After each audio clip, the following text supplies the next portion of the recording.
Well, again, please welcome the Prime Minister of Israel, Benjamin Netanyahu, First Lady Sarah Netanyahu, and Pastor Paula White-Cain to the platform.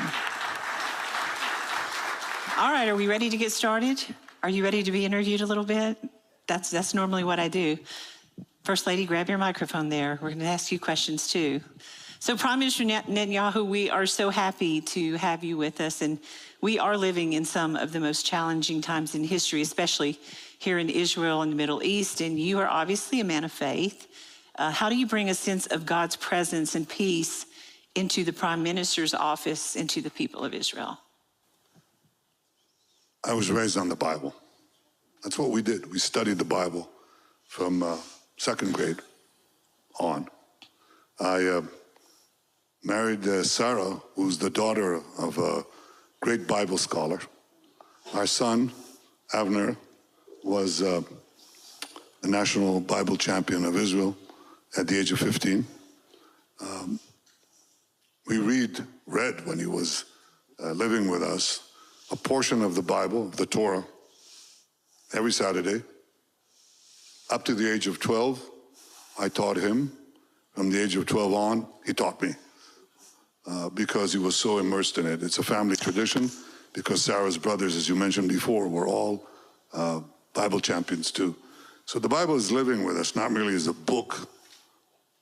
When I, as a soldier, marched in the hills and valleys and plains of Israel, I thought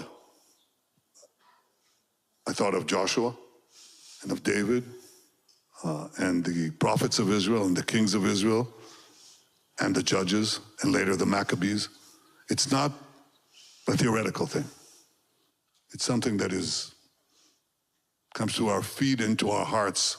Yes. And it's a living thing. Yeah. And all the places are real. You know that. I'm saying that to your audience. You come to Israel.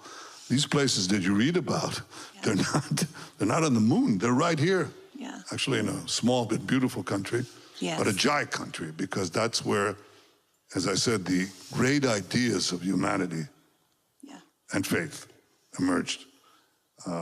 So the Bible is a living thing for me. And it's not only for me.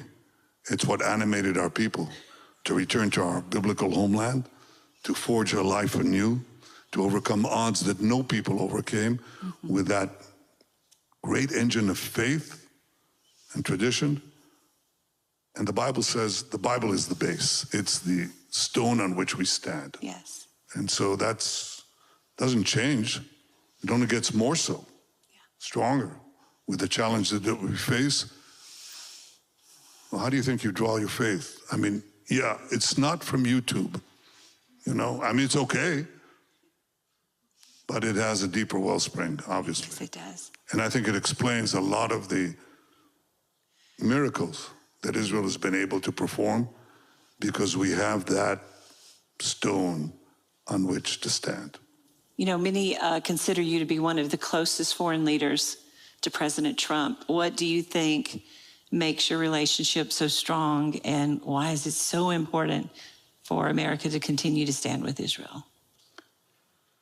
Well, I think we have more than a friendship. We have a bond of faith and national interest. I think we have a bond of destiny.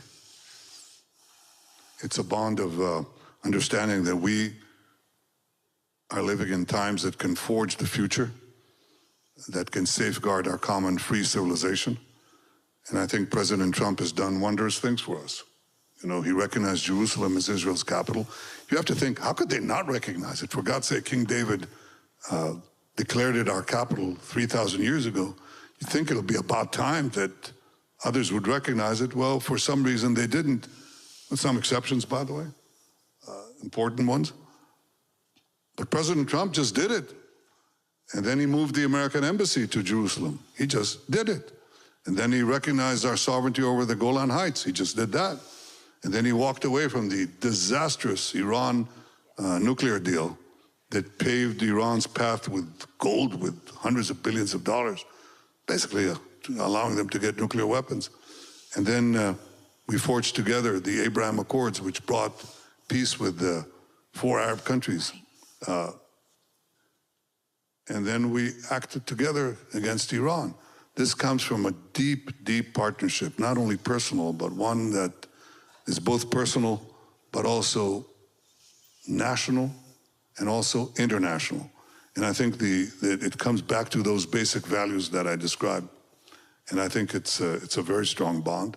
Yes. And we have work to do. We haven't finished. Well, before you leave, be sure to hit that like and subscribe button. Also, we would love to hear how the Lord is moving and touching your heart right now. So be sure to comment below and then share this video with someone you feel needs it just as much as you did.